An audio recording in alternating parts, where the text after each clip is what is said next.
Un homme s'est donc fait la belle hier soir, non de sa prison, mais du tribunal de Versailles, où l'on vous retrouve, Frédéric Fernandez. Expliquez-nous ce qui s'est passé à l'intérieur du tribunal. Hier soir, un homme de 18 ans venait de passer devant le juge d'instruction qui l'a donc mis en examen. Et puis, cet homme attendait en fait le délibéré du juge des libertés et de la détention qui devait décider ou non de le placer en détention provisoire. Et c'est à ce moment-là que l'homme en fait demande aux policiers d'aller aux toilettes.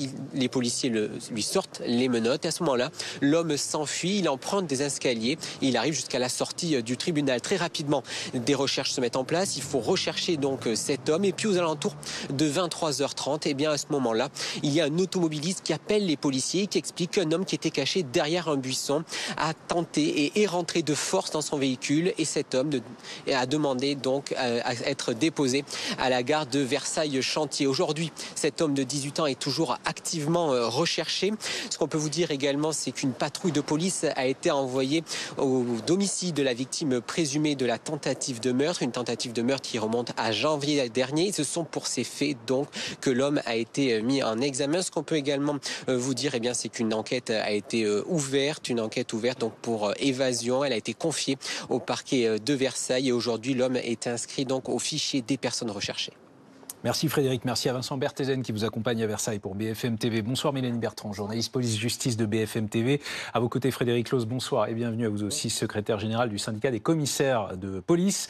Et maître Dorothée Bizakia-Bernstein, avocate pénaliste, bonsoir. Bienvenue à tous les trois. Mélanie, d'abord, reprenons le fil des événements si je puis dire. Hier soir tard, c'est ça, à l'intérieur du tribunal, un moment clé et tout dérape, si je puis dire. Oui, exactement. En fait, c'est un homme de 18 ans qui est recherché depuis plusieurs mois dans le cadre d'une enquête pour une tentative de meurtre qui date de janvier dernier. Les policiers ont fait un gros travail pour remonter jusqu'à lui. Il a été interpellé ces derniers jours, placé en garde à vue. Et hier, en fait, il suivait le chemin logique d'un homme qui est interpellé. Il est présenté devant un juge d'instruction hier soir tard, aux alentours de 21h, 22h. Il est mis en examen et puis ensuite, vous savez, on passe devant un juge des libertés de la détention, le JLD, qui décide ou pas de vous placer en détention. Et donc, c'est ce temps d'attente pendant lequel le juge était en train de prendre sa décision que cet homme, visiblement, a demandé à être conduit aux toilettes. Il a été démenotté. Et puis, c'est au retour des toilettes, dans des circonstances qui sont encore un petit peu floues, parce que ça fait l'enquête précisément, ça fait l'objet d'une enquête interne, qu'il réussit à s'échapper. Il emprunte les escaliers, il redescend jusqu'à la porte d'entrée du tribunal. Et là, il part dans la nature. Les policiers arrivent à suivre sa trace dans un premier temps. Il y a ce fameux appel dont parlait Frédéric d'un automobiliste qui dit « Moi, j'ai été prise en charge, prise en stop de force par quelqu'un qui est monté dans ma voiture de force ». L'individu demande à être déposé près de la gare de Versailles-Chantier, puis ensuite plus rien, sa trace se perd sur la voie publique. Et donc la question, c'est de savoir s'il y a eu effectivement une défaillance ou pas au niveau de sa surveillance, au niveau de sa prise en charge par les policiers dans l'enceinte du tribunal. Il a donc réussi à prendre la fuite dans un moment, alors comment le qualifier, de transition, et ça arrive très souvent, je m'adresse à tous les deux, moment de transition dans le cadre d'une procédure judiciaire. Là, ça s'est passé dans le tribunal, il a demandé à aller aux toilettes, il a été démenoté, et hop, il a réussi à se faire la belle. C'est toujours un moment compliqué à gérer pour les policiers et même pour la justice d'une certaine manière. Oui, c'est un peu un angle mort en termes de sécurité, puisque le monotage est théoriquement l'exception et il faut le justifier par la dangerosité de la personne, par le risque d'évasion. En l'espèce, il était manifestement dangereux, parce que vous l'avez dit, on part sur une tentative d'homicide, et en plus c'est un individu très connu des services de police qui a pratiquement 20 mentions aux antécédents judiciaires. Alors il va y avoir une enquête judiciaire qui a déjà été lancée par le parquet pour cette évasion, et après il y aura forcément, et ça a démarré, une enquête administrative pour aller rechercher les responsabilités des fonctionnaires de police en l'espèce et de ceux qui étaient au palais de justice et qui peut-être en termes de menottage, longe de sécurité, voyez, sur tous ces moments un peu particuliers, quand vous quittez le dépôt, vous allez voir le juge, ou vous allez en salle d'audience, où en principe vous êtes démenotté, il faut être particulièrement vigilant. Parce qu'aussi dangereux soit-il, on ne peut pas l'empêcher d'aller aux toilettes. Enfin, ça va sans dire. Les personnes sont toujours menottées au moment des déferlements. Voilà, sont menottées dans le dos. Donc forcément, pour aller aux toilettes, il faut être démenotté. En réalité, quand une personne est présentée devant un juge d'instruction, elle arrive toujours menottée du dépôt du palais. Elle est présentée au juge et on lui enlève les menottes dans le bureau. Ce qui se passe là, et ce que je peux comprendre de la chronologie, c'est qu'on est quand même un vendredi soir, il est 21h. Les policiers qui assurent la garde de cette personne, elles assistent à l'interrogatoire. Elles sont dans le cabinet du juge. Il se passe de nombreuses heures, donc il y a des relèves qui se passent. Donc souvent, les policiers, ils sont relevés par 2 autres personnes. Et il est 21h. Et les temps d'attente entre le cabinet du juge et le cabinet du juge des libertés, puis on sort, on attend, l'avocat aussi est là. Il y a des zones qui sont des zones de couloirs, de sièges où parfois, effectivement, on va menotter la personne devant plutôt que derrière. Et donc, pour menotter une personne depuis derrière, devant, on va... Et si vous voulez, tous ces moments-là... Et le palais de justice de Versailles est un palais qui est ancien, mais qui est un immeuble. Et le vendredi soir, à cette heure-là, il n'y a pas beaucoup de monde dans les couloirs, j'imagine. Et donc, on peut en sortir plus facilement peut-être qu'en pleine journée. Et il faut savoir qu'un palais de justice, ce n'est pas une prison, c'est un lieu de justice qui, par principe, donc, dans toute démocratie, est public, est ouvert.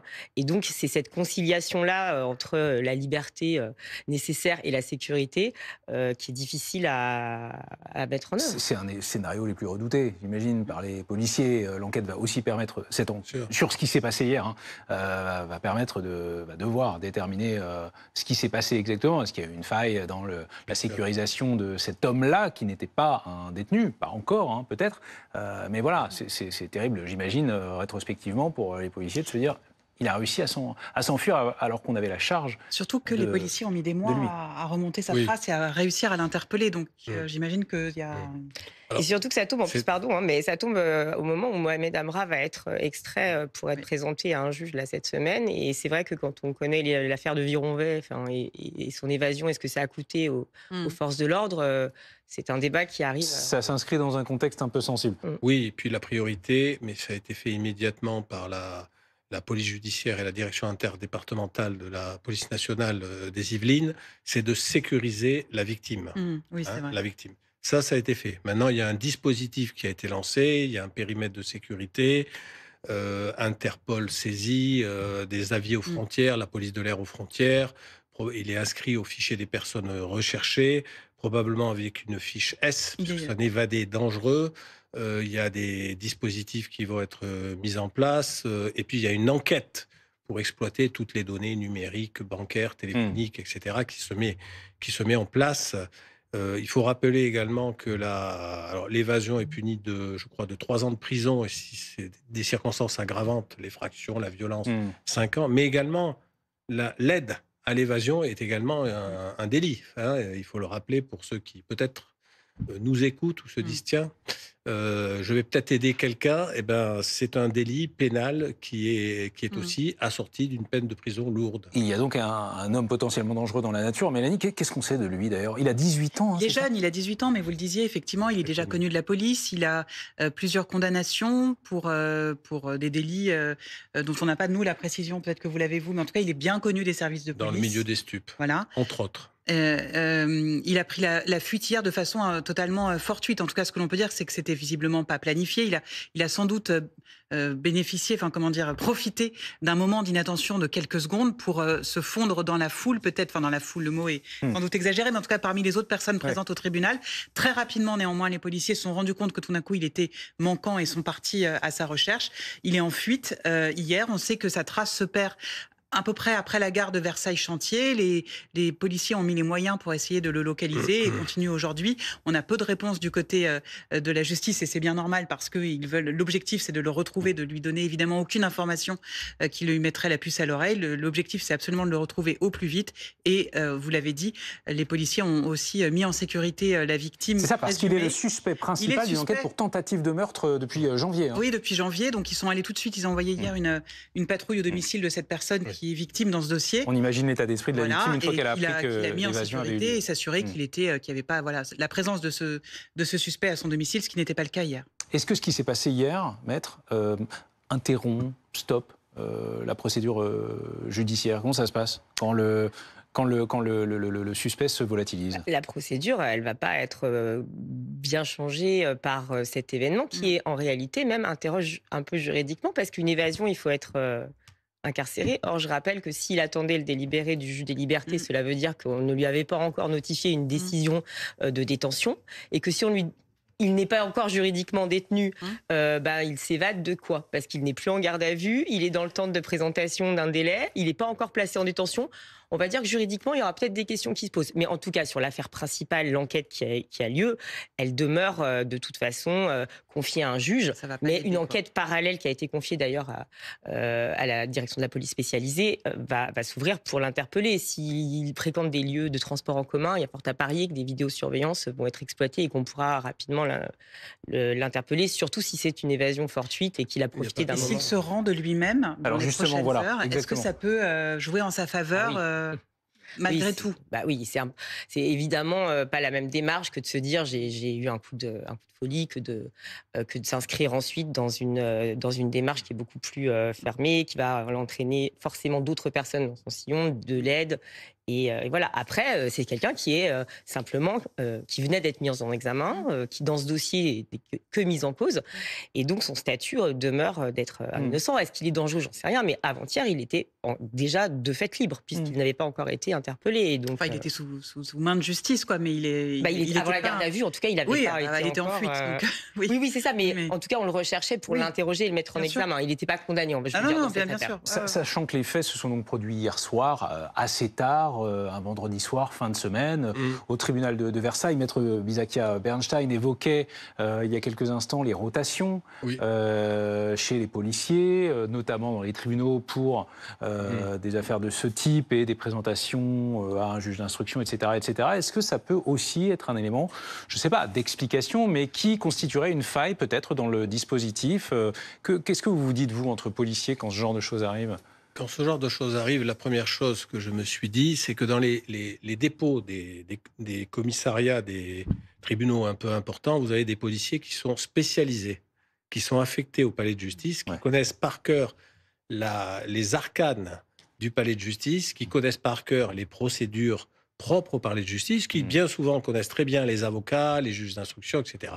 Et le week-end, c'est souvent des policiers des commissariats qui prennent le relais de ces policiers spécialisés qui travaillent en régime hebdomadaire. D'accord. Et alors, je ne peux pas m'avancer, mais il y a une enquête, vous l'avez dit, il y a l'enquête judiciaire et il y a une enquête disciplinaire interne pour regarder quelles fautes déontologiques, quelles fautes techniques ont été faites, pourquoi cet individu n'avait pas une longe de sécurité, pourquoi on n'avait pas gardé une de ses deux menottes, au regard de sa dangerosité. Il va falloir des explications. Il va falloir des explications. Il y a des caméras de vidéosurveillance dans les palais de justice? Oui. Ah oui. Oui. Bien sûr. Il y a des caméras. Ça peut paraître évident, mais... Dans la zone privée de la cabine de toilette, non. Mais après... Non, mais vu qu'on ne sait pas exactement comment cela s'est passé, peut-être que la vidéosurveillance permettra les policiers ont été entendus, évidemment, ceux qui étaient présents. Et voilà, tout ça, le parquet nous fait comprendre que c'est l'objet d'une enquête et qu'il ne souhaite pas en dire plus parce que c'est précisément les quelques secondes où la personne a pris la fuite qui sont au cœur de ce dossier.